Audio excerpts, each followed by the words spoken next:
Now that you have a better understanding of the skeletal system, it's time to move on to disorders and diseases that affect the bones and how massage can help to support and heal those conditions.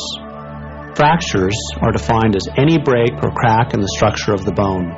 These are most common types of fractures: incomplete, in which the bone is not cracked all the way through; simple, in which the bone is cracked all the way through but there is no real damage to the surrounding tissue; and compound, in which the bone is completely broken with significant damage to surrounding tissue.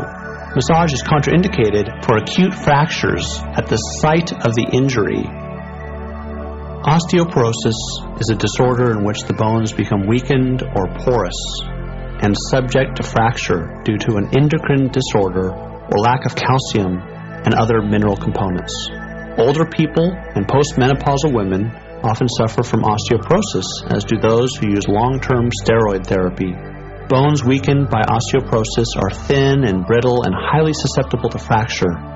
Gentle massage with a very light touch is indicated, as it helps in reducing the pain often associated with this condition.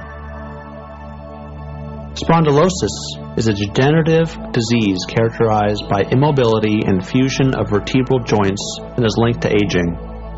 Although most people with spondylosis experience no discomfort, those with severe disease may lose spinal column flexibility and ultimately develop lower back pain and occasionally neck pain.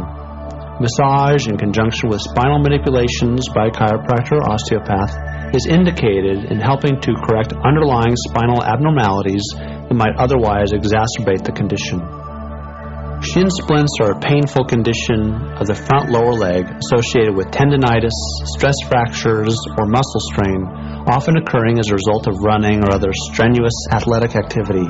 Massage is indicated in mild cases, indicated with caution where there are fractures, and in cases in which the periosteum is inflamed.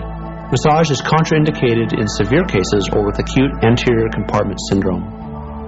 Postural deviations such as scoliosis, a lateral curvature of the spine, kyphosis, a convex curvature, and lordosis, a forward curvature in the lumbar spine, all respond well to massage.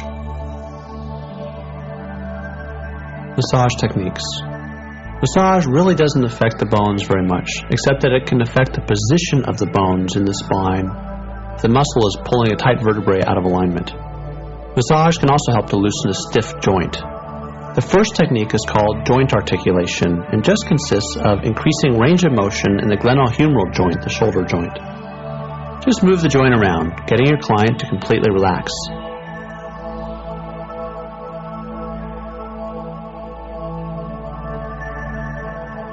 Explore the limits of the joint, slightly stretching it in various directions.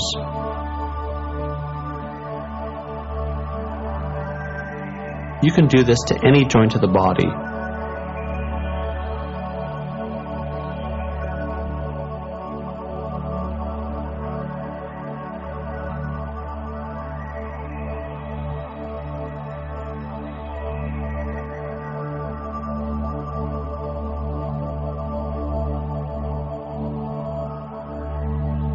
Another technique that affects the joints is the pull.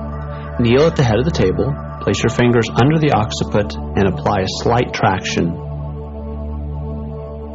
This helps to free and loosen the vertebral joints in the cervical vertebrae.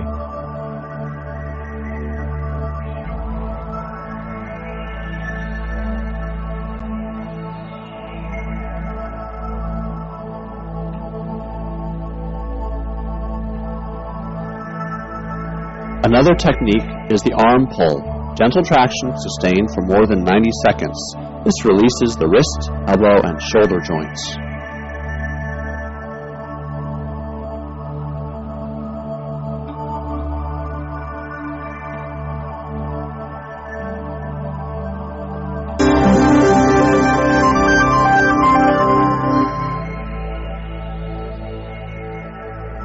What is the name of this bone? The humerus, the femur, the radius, the ulna.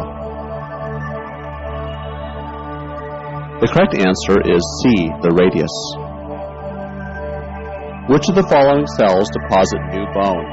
Osteoclasts, osteoblasts, marrow, red blood cells. The correct answer is B, osteoblasts. A condition where the bones become porous and weak is called spondylosis, scoliosis,